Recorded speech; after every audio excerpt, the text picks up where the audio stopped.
വളരെ വളരെ തർക്കങ്ങളും വിതർക്കങ്ങളും കുത്തിത്തിരിപ്പുകളും കുഴപ്പങ്ങളും ഒക്കെ ഉണ്ടാക്കുന്ന ഒരു പ്രയോഗമാണ് യോഗ. പ്രത്യേകിച്ച് ഇത് ലോകരാജ്യങ്ങളൊക്കെ ഏറ്റെടുത്തപ്പോൾ ഐക്യരാഷ്ട്രസഭയും അതുപോലെ തന്നെ വേൾഡ് ഹെൽത്ത് ഓർഗനൈസേഷൻ WHO പോലുള്ള സംഘടനകളൊക്കെ ഇത് ഏറ്റെടുത്ത് ലോകത്തിലെ എല്ലാ രാജ്യങ്ങളിലേക്ക് ഇത് പോയപ്പോൾ ഇവിടെ കുറേ കുത്തിത്തിരിപ്പുകാർക്ക് ഉടനെ പ്രശ്നമായി. രവിചന്ദ്രാദികൾ, ഡോക്ടർ വിശ്വനാഥൻ, രവിചന്ദ്രൻ, വൈശാഖൻ, ഡോക്ടർ വൈശാഖൻ തുടങ്ങിയ കുറേ ആളുകൾ കൊണ്ടിറങ്ങിയിട്ടുണ്ട്. യോഗ എന്താണ്, യോഗ ചെയ്യാൻ പാടുണ്ടോ എന്നുള്ളതാണ്.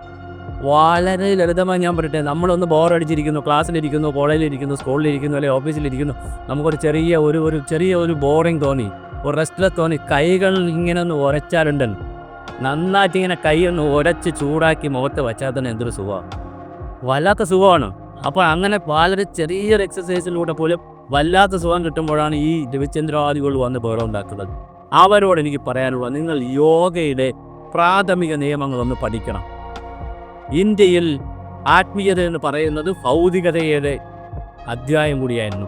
ഭൗതികമായി മനുഷ്യന് എങ്ങനെയാണ് നല്ല ജീവിതം നയിക്കുവാൻ കഴിയുന്നതെന്ന്, നല്ല ശരീരമുണ്ടാകുന്നത് എങ്ങനെയെന്ന്, ആ നല്ല ശരീരത്തിനനുസരിച്ച് നല്ല മനസ്സുണ്ടാകുന്നത് എങ്ങനെയെന്ന് പഠിപ്പിക്കൽ കൂടി ഉണ്ടായിരുന്നു. അതുകൊണ്ടാണല്ലോ വേദങ്ങളിൽ ആയുർവേദം കൂടി വന്നത്. വേദങ്ങളിൽ ആയുർവേദം എന്ന് പറയുന്ന മനുഷ്യ ശരീരത്തിൻ്റെ വാദവും പിത്തവും കഫവും എല്ലാം കൊണ്ടുവന്ന് പഠിപ്പിച്ചത് എന്തിനാണ്? മനുഷ്യ ശരീര പ്രകൃതിയെക്കുറിച്ച് പഠിപ്പിച്ചത് ആയുർവേദം എന്ന് പറയുന്നൊരു വിഭാഗം തന്നെ അന്ന് വികസിപ്പിച്ചെടുത്തത് അതിനു വേണ്ടിയാണ്.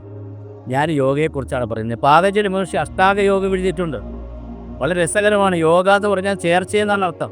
എന്തിനുള്ള ചേർച്ച? മനസ്സും ശരീരവുമായുള്ള ചേർച്ച, മനസ്സും പ്രകൃതിയുമായുള്ള ചേർച്ച, പദാർത്ഥങ്ങളും പഞ്ചഭൂതങ്ങളുമായിട്ടുള്ള ചേർച്ച, അങ്ങനെ എല്ലാമായിട്ടുള്ള ചേർച്ചയാണ്. 8 കാര്യങ്ങൾ ചേരുന്നതാണ് യോഗ. 8 കാര്യങ്ങൾ ചേരുന്നതാണ്. പ്രൊഫസർ രവിചന്ദ്രനൊക്കെ ഇതൊക്കെ ഒന്ന് വായിച്ചിട്ട് വേണം വർത്തമാനം പറയാൻ. ചുമ്മാ രാവിലെ വന്നിട്ട് തള്ളി മറിക്കും. കുറേ ആളുകൾ ഫ്രണ്ടിൽ ഇരുത്തിയിട്ട് അങ്ങോട്ട് തള്ളി മറിക്കും. എന്താണ് തള്ളി മറിക്കുന്നത്? യോഗ എന്ന് പറഞ്ഞാൽ ആസനമാണ്. ആസനത്തിലിരുന്നാൽ എക്സർസൈസാണ്. എക്സർസൈസിലിരുന്നാൽ ഗുണമുണ്ടാകുമോ? മിസ്റ്റർ, ഇതൊക്കെ ഒന്ന് കേൾക്കണം. അഷ്ടാംഗ യോഗത്തിൽ പറയുന്ന ഒന്നാമത്തെ 8 കാര്യങ്ങൾ പറയുന്നുണ്ട് അതിനകത്ത്. 8 കാര്യങ്ങൾ: 1 യമം, 2 നിയമം, 3 ആസനം, 4 പ്രാണായാമം, 5 പ്രത്യാഹാരം, ധാരണ, ധ്യാനം, സമാധി. ഇങ്ങനെ 8 ഘടകങ്ങൾ ചേരുന്നതാണ് യോഗ. ഒന്നുകൂടെ കേട്ടോളാം. യമം, നിയമം, ആസനം, പ്രാണായാമം, പ്രത്യാഹാരം, ധാരണ, ധ്യാനം, സമാധി. ഈ 8 കാര്യങ്ങളിൽ സാധാരണ മനുഷ്യരുമുണ്ട്. ഇതിനു വേണ്ടി സാധന ചെയ്യുന്ന സ്വാമിമാരും സന്യാസിമാരും ഒക്കെ ഉണ്ട്. യോഗ ആചാര്യന്മാരൊക്കെ ഉണ്ട്. സാധാരണ ജനങ്ങൾക്ക് വേണ്ടി ഉള്ളതാണ് ആദ്യത്തെ 4 ഘടകങ്ങൾ. ഏതൊക്കെ? യമം, നിയമം, ആസനം, പ്രാണായാമം. സാധാരണ ആളുകൾക്കുള്ളതാണ്. ശ്വസന പ്രക്രിയയും അതുമായി ബന്ധപ്പെട്ട കാര്യങ്ങളും. അത് കഴിഞ്ഞിട്ടാണ് കുറച്ചുകൂടി സീരിയസ് ആയിട്ട് ഇത് പഠിക്കുന്നവർക്ക്, യോഗ സീരിയസ് ആയി ചെയ്യുന്നവർക്ക്, വളരെ സീരിയസ് ആയി ചെയ്യുന്നവർക്ക്, സന്യാസിമാർക്കുള്ളതാണ് ബാക്കിയുള്ള പ്രത്യാഹാരവും ധാരണയും ധ്യാനവും സമാധിയുമൊക്കെ. ഇതിൽ തന്നെ വെറുതെ യമം എന്ന് പറഞ്ഞു പോയാൽ പോരല്ലോ. അഹിംസ വേണ്ടെന്നാണോ ഈ പറയുന്നത് നിങ്ങളൊക്കെ? അഹിംസയെന്ന് പറഞ്ഞാൽ തന്നെ അത് നമുക്കൊരു വീഡിയോ തന്നെ ചെയ്യണം അഹിംസയെക്കുറിച്ച്. കൊല്ലലല്ല അഹിംസ, അല്ലെങ്കിൽ കൊല്ലാതിരിക്കലല്ല.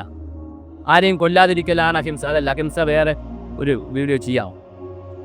സത്യം വേണ്ടേ മനുഷ്യർക്ക്? അസ്തേയം, അപരിഗ്രഹം, ബ്രഹ്മചര്യം, അറിവ് നേടലാണ്. ഇതൊന്നും വേണ്ടേ മനുഷ്യർക്ക്?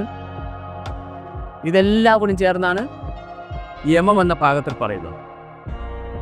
അടുത്തുള്ള നിയമം, 2ാമത്തെ ഘടകം. ശൗചം, സന്തോഷം, തപസ്, ഈശ്വര പ്രതിദാനം, സാത്കായം. എത്ര മനോഹരമാണ്, എത്ര സുന്ദരമാണ് ഈ കാഴ്ചപ്പാട്, എത്ര ആധികാരികമാണ്. ഇവിടെ ഇരുന്ന് പുട്ടിന് തേങ്ങ ഇടും പോലെ എന്തെങ്കിലും കണ്ടുപിടിച്ച് ഏതെങ്കിലും പുസ്തകത്തിൽ നിന്ന് വായിച്ച് വന്നിരുന്ന് കുറേ ആളുകളെ ഫ്രണ്ട് ഇരുത്തി അങ്ങ് തള്ളി മറിക്കലല്ല. വലിയ മഹർഷിമാർ, ഋഷീശ്വരന്മാർ വളരെ ഗൗരവമായി തപസ് ചെയ്ത് മനനം ചെയ്ത് വർഷങ്ങളുടെ ഫലമായി വികസിപ്പിച്ചെടുത്ത ശാസ്ത്രശാഖയാണിതൊക്കെ.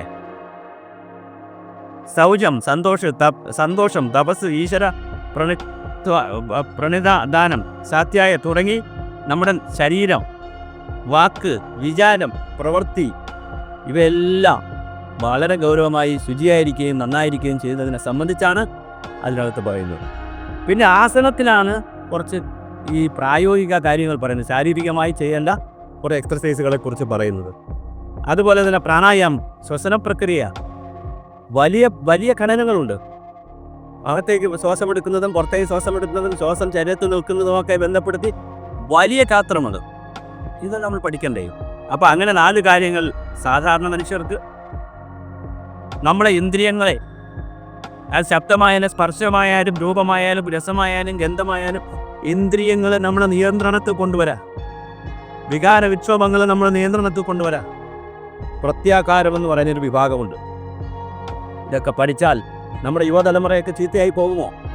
അവർ വികാരങ്ങൾ പടിവൊക്കെ ഇട്ടിട്ട് ഈ വേലകളൊക്കെ കാണിക്കുമോ? വികാരങ്ങളിലൂടെ നല്ല കാര്യങ്ങളിലേ ചെയ്യുകയുള്ളൂ. അതുപോലെ തന്നെ പ്രധാനമാണ് ധാരണ, ധ്യാനം. ധ്യാനത്തെയൊക്കെ കുറിച്ചൊക്കെ എത്ര കാര്യങ്ങളാണ് പറയുന്നത്. ക്ലേശം, അവിദ്യ, അസ്മിത, രാഗം, ദ്വേഷം, അഭിനിവേശം, പുണ്യപാപ കർമ്മങ്ങൾ, ഇതെല്ലാം ചേരുന്നതാണ് നമ്മുടെ വാസനകൾ. മനുഷ്യൻ്റെ വാസനകളാണ് ആശയങ്ങളായി വരികയും വാസനകളാണ് മനുഷ്യനെ കൊണ്ട് ഓരോ കാര്യങ്ങൾ ചെയ്യിക്കുന്നത്. അക്രമവാസന, ലൈംഗിക വാസന, ഭക്ഷണത്തോടുള്ള വാസന, അതിൽ കവിഞ്ഞ ഓരോ വസ്തുക്കളുള്ള അതിൽ കവിഞ്ഞ വാസന മനുഷ്യ ശരീരത്തിലും മനസ്സിലും കയറുമ്പോഴാണ് മനുഷ്യർ പിശാചിൻ്റെ പൈശാചി രൂപത്തിലെത്തിയ ആളുകളെയൊക്കെ കൊല്ലുന്നത്. ഇത് വല്ല അറിയാവോ നിങ്ങൾക്ക്? പ്രൊഫസർമാരെന്നൊക്കെ പറഞ്ഞ് പേര് വെച്ച് കുറേ വിദ്യാഭ്യാസം കിട്ടി അങ്ങ് ഇറങ്ങി തിരിച്ചിരിക്കുകയാണ് സമൂഹത്തെ മൊത്തം പഠിപ്പിച്ചെടുക്കാനായിട്ട്. സമാധിയെക്കുറിച്ച് പറഞ്ഞാൽ തന്നെ വേറെ എത്ര കാര്യങ്ങളുണ്ട്.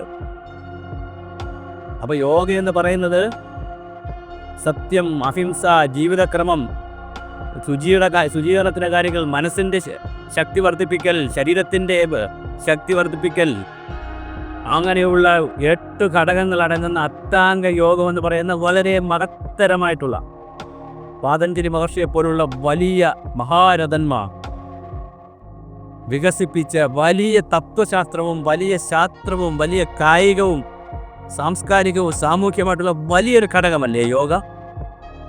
അതിനെ കേവലം ഒരു ആസനമായി കണ്ട് അങ്ങനെ ഏതെങ്കിലും ആസന പ്രക്രിയ ചെയ്താൽ അല്ലെങ്കിൽ എക്സർസൈസ് ചെയ്താൽ ശരീരത്തിൽ ഒന്നും വരില്ല എന്ന് ആധുനിക ശാസ്ത്രം പറഞ്ഞു എന്നാണ് പറയുന്നത്. ഇത് പറയുന്ന ആരെന്നറിയാവോ? ഇത് പറയുന്നത് രവിചന്ദ്രൻ. അദ്ദേഹം ആരാ? അയാളെന്ന് ഞാൻ പറയുന്നില്ല, എൻ്റെ സംസ്കാരം അനുവദിക്കുന്നില്ല.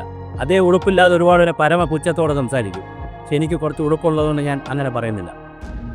അദ്ദേഹം ഒന്ന് തന്നെ പറയാം. അദ്ദേഹം ആരാ? ഇംഗ്ലീഷ് പഠിച്ച ആളാണ്, ഇംഗ്ലീഷ് പ്രൊഫസറാണ്. പിന്നെ വേറെ കുറേ ചേട്ടന്മാരുണ്ട്. അവരാരും ഡോക്ടറും എഞ്ചിനീയറും ഒന്നും പഠിച്ചവരല്ല. എന്നാൽ മെഡിക്കൽ കോളേജിലെ ഡോക്ടർമാർ, ന്യൂറോ സർജന്മാർ, ഹാർട്ട് സ്പെഷ്യലിസ്റ്റുകൾ, കിഡ്നിയുടെ സ്പെഷ്യലിസ്റ്റുകൾ, ക്യാൻസറിൻ്റെ സ്പെഷ്യലിസ്റ്റുകളൊക്കെ ആളുകൾ ചികിത്സിക്കുമ്പോൾ ഇപ്പോൾ പറയുന്നത് എന്താണെന്നറിയാവോ? കുറച്ച് യോഗയും കൂടി ചെയ്യണം കേട്ടോ, കുറച്ച് നടക്കണം കേട്ടോ, കുറച്ച് എക്സർസൈസ് ചെയ്യണം, കുറച്ച് യോഗ ചെയ്യണം കേട്ടോ. മെഡിസിൻ കൊണ്ട് മാത്രം ഇതൊന്നും മാറില്ല. അങ്ങനെ ഏറ്റവും നല്ല വിവരമുള്ള, വിജ്ഞാനമുള്ള, അറിവുള്ള, ശരീരഘടനയെക്കുറിച്ച് പഠിച്ചിട്ടുള്ള, ആയുർവേദം പഠിച്ചിട്ടുള്ള വളരെ ഗൗരവമുള്ള ആളുകൾ യോഗയെക്കുറിച്ച് പറയുമ്പോഴാണ് ഈ അല്പജ്ഞാനികൾ ഇങ്ങനെ കിടന്ന് പൊട്ടക്കണ്ടേ കിടക്കുന്ന തവള പോലെ അമറി തീർക്കുന്നത്. അത് കേൾക്കാൻ ഒരു ജനത കേരളത്തിലുണ്ടാകുന്നു എന്നുള്ളതാണ് ലോകത്തൊരിടത്തുമില്ല, ലോകത്തൊരു സ്ഥലത്തുമില്ല. കേരളത്തിലുണ്ടാകുന്നു എന്നുള്ളതാണ് കേരളത്തിൻ്റെ ഇന്ന് യുവതലമുറ അനുഭവിക്കുന്ന ഏറ്റവും വലിയ ദുരിതം.